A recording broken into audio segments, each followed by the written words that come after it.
pagi. Mari sama-sama tundukkan kepala, pejamkan mata sejenak.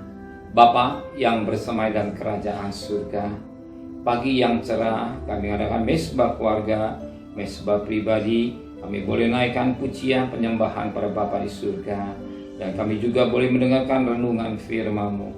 Roh Kudus menyucikan hati dan pikiran kami, dan kami firman-Mu sehingga jadi berkat buat kami, dan kami juga boleh menaikkan doa syafaat kepada Bapa di surga.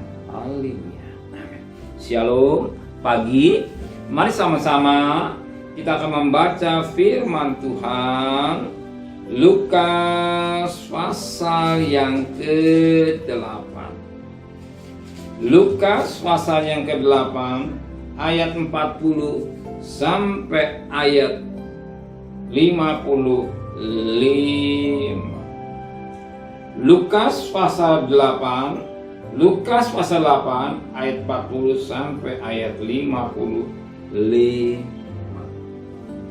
Yesus membangkitkan anak Jairus dan menyembuhkan seorang perempuan yang sakit perdarahan. Ketika Yesus kembali, orang banyak menyambut dia sebab mereka semua menanti-nantikan dia. Maka datanglah seorang yang bernama Jairus, yang adalah kepala rumah ibadat, sampai tersungguh di depan kaki Yesus yang memohon kepadanya supaya Yesus datang ke rumahnya. Karena anaknya perempuan yang satu-satunya yang berumur kira-kira 12 tahun hampir mati. Dalam perjalanan ke situ Yesus didesak-desak orang banyak. Adalah seorang perempuan yang sudah 12 tahun menderita pendarahan dan yang tidak berhasil disembuhkan oleh siapapun. Ia maju mendekati Yesus dari belakang dan menjamah jubahnya. Dan seketika juga berhentilah perdarahannya. Lalu kata Yesus, siapa yang menjamah aku? Dan karena tidak ada yang mengakuinya, berkata Petrus, Guru, orang banyak mengurumuni dan mendesak engkau. Tapi Yesus berkata, ada seorang yang menjamah aku, sebab aku merasa ada kuasa keluar dari diriku. Ketika perempuan itu melihat Bapa perbuatannya itu ketahuan, ia datang dengan gemetar tersungguh di depan Yesus dan menceritakan kepada orang banyak apa sebabnya ia menjamah dia. Dan bahwa ia seketika juga menjadi sembuh. Maka katanya pada perempuan itu, hai anakku, imammu telah menyelamatkan engkau, pergilah dengan selamat.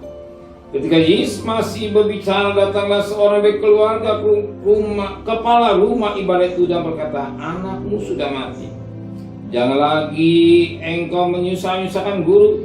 Tapi Yesus mendengarnya dan berkata pada Jairus, jangan takut, percaya saja, dan anakmu akan selamat. Setibanya di rumah Jairus, Yesus tidak memperbolehkan seorang pun ikut masuk dengan dia, kecuali Petrus, Yohanes, dan Yakobus, dan ayah anak itu serta ibunya.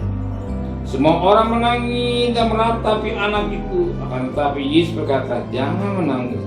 Ia tidak mati tetapi tidur. Mereka menertawakan Yesus karena mereka tahu bahwa anak itu telah mati.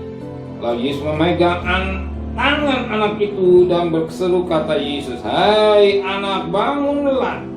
Maka kembalilah roh anak itu, dan segitu juga ia bangkit berdiri. Lalu Yesus menyuruh mereka memberi anak itu makan, dan takjublah orang tua anak itu.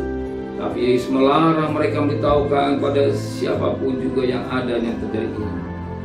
Dalam kisah ini ada dua hal yang dikerjakan Yesus. Yang pertama, kita melihat orang yang mengalami perdarahan. Ya sudah berobat sini sana, mungkin uangnya sudah habis, tapi tidak ada yang mengalami kesembuhan yang sangat menarik. Ketika dia bertemu dengan Yesus, dari belakang dia menjamah jubahnya. Dan apa yang terjadi? Berhentilah perdarahannya, sebagaimana ayat 44. Ia maju mendekati Yesus dari belakang dan menjamah jubahnya, dan seketika juga berhentilah perdarahan. Orang yang mengalami perdarahan sudah 12 tahun mengalami penderitaan. Ada satu kunci rahasia, dia jama jubah. Sekarang Kita tahu ya, jubah yang dipakai Yesus dihitung ada 613 bicara dalam hukum orang Israel. Ada 613 hukum orang Israel. Bicara hukum, bicara pada hukum orang Israel. Dan kita tahu tidak satu yang bisa mengenapi hukum. Kalau satu gak bisa semua, satu gagal berarti gagal. Tetapi yang terjadi, Yesus menggenapi Taurat. Dia menggenapi Taurat. Kenapa? Dia mati jual juta. Itu disebut hukum kasih.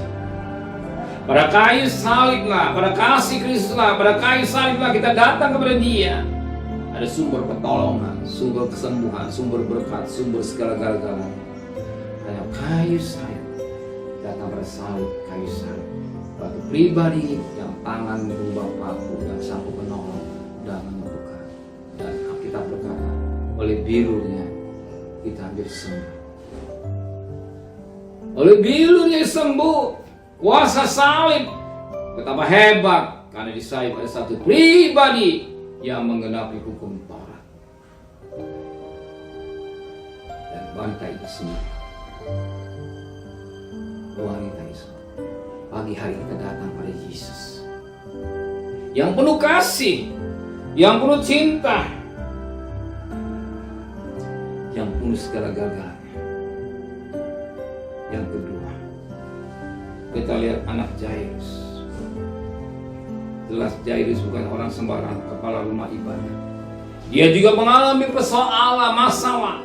Anaknya dalam keadaan koma. Anak semata wayang, hanya satu-satunya mengalami koma. Dan ternyata dia minta pertolongan Yesus. Ternyata ketika Yesus sampai, apa yang terjadi? Anak yang mati. Sebagai orang tua, siapa tidak sedih? Semua menangis. Tapi Yesus yang penuh kasih, Dia tidak terpaku dengan keadaan. Dia satu pribadi yang dahsyat, yang luar biasa. Apa terjadi? Yesus membangkitkan anak Jairus dalam kuasa Yesus yang dahsyat, yang luar biasa. Dia sanggup membangkitkan anak Jairus yang mati. Hari ini saudara, mungkin mati secara ekonomi, urusan tidak ada jalan. Mungkin rumah tangga sudah hancur. Ingat, ada satu pribadi yang sanggup memberikan rumah tangga saudara. Mungkin pekerjaan saudara gagal. Mungkin bisnis saudara, pelayan saudara gagal.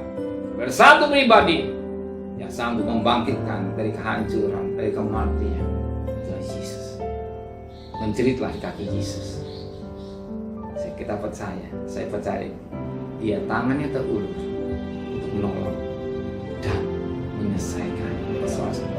Lari dari kaki Tuhan, berserulah pada pagi hari kepada Tuhan. Imani, anak Jairus umur 12 tahun sudah jadi mati, tapi dibangkitkan. Yang perdarahan juga demikian disembuhkan. Apalagi saudara, banding dengan saudara belum apa-apa. Yang jelas anak Jairus sudah dibangkit. Perdarahan, ya orang perdarahan sudah sembuh lagi. Oleh jubahnya, oleh kuasa salib, kasih itu kuasa darah Yesus yang menyucikan, menyembuhkan, dan Dia sanggup menolong saudara pagi hari. Iman, terima Yesus. Dengan iman kita, Yesus ada di samping saudara. Dia tangannya terulur untuk menolong, untuk menyembuhkan saudara, sudah memberkati saudara, membuka jalan saudara, menyelesaikan misi saudara yang sudah mati. Ya, Tuhan beri tepuk tangan. Dia amin. Mari sundukkan kepala, ucapkan kasih. Terima kasih buat firman. Tiada yang mustahil bagi Engkau. Memberikan besok pagi tubuh yang sehat dengan tidak kurang satu apapun juga. Berkati Pak Presiden, Wakil Presiden, para menteri, para gubernur, para bupati, para wali kota, para camat, para lurah, para RW, para RT, para medis, para Polri. Berikan mereka hikmat yang dari surga Jadi saya takut kepada Tuhan. Saudara kekasih, terimalah berkat nikmat dari Allah Bapa, cinta kasih sayang dari Tuhan Yesus, dan berkat Roh Kudus dari saudara mulai hari ini sampai Maranatha. Yang cinta Dia katakan amin.